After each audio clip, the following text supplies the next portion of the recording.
व्यासपीठ उच्च गुरुजन वर्ग व येथे जमलेल्या माझ्या सर्व बालमित्र मैत्रिणींनो, मी वेदश्री महसूलदार इयत्ता 6वी मध्ये शिकते. माझ्या शाळेचे नाव बोरगाव हायस्कूल बोरगाव. आज मी तुम्हाला लोकशाहीर साहित्यरत्न अण्णाभाऊ साठे यांच्याविषयी काही 4 शब्द सांगणार आहे. ते तुम्ही शांतपणे श्रवण करावे अशी माझी नम्र विनंती. आपले विचार, कार्य व प्रतिमा यातून लोककलेला प्रतिष्ठा प्राप्त करून देणारे व वंचितांच्या व्यथा प्रभावीपणे मांडणारे थोर व्यक्तिमत्व म्हणजे लोकशाहीर अण्णाभाऊ साठे. लोकशाहीर अण्णाभाऊ साठे यांचा जन्म 1 ऑगस्ट 1920 रोजी सांगली जिल्ह्यातील वाळवा तालुक्यातील काटेगाव येथे झाला. त्यांचे पूर्ण नाव होते तुकाराम भाऊराव साठे.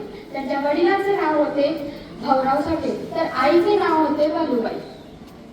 गरिबी व भेदभावामुळे त्यांना 1.5 दिवसातच शाळेचा निरोप घ्यावा लागला. म्हणून ते त्यांच्या वडिलांसोबत मुंबईला गेले. तेथे त्यांनी पडेल काम केले. जगण्यासाठी खूप संघर्ष केला. ते म्हणत, नैराश्य हे तलवारीवर जमलेल्या धुळीसारखे असते.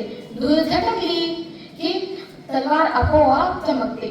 त्यांनी छकड, लावणी, तमाशा, पोवाडे, कथा, कादंबऱ्या इत्यादी अशा नानाविध साहित्य प्रकारात विपुल व दर्जेदार लेखन केले.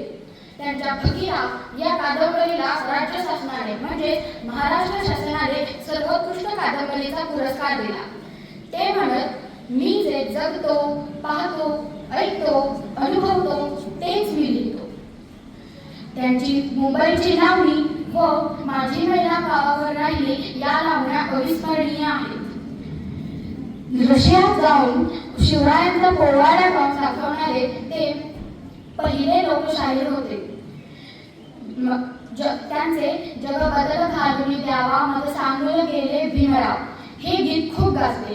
त्यांनी महाराष्ट्रात प्रचंड जनजागृती केली.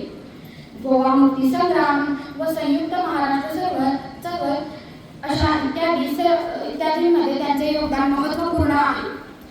अशा या थोर लोकशाहीर व समाज सुधारक यांची प्राणज्योत 18 जुलै 1969 रोजी शांतवली.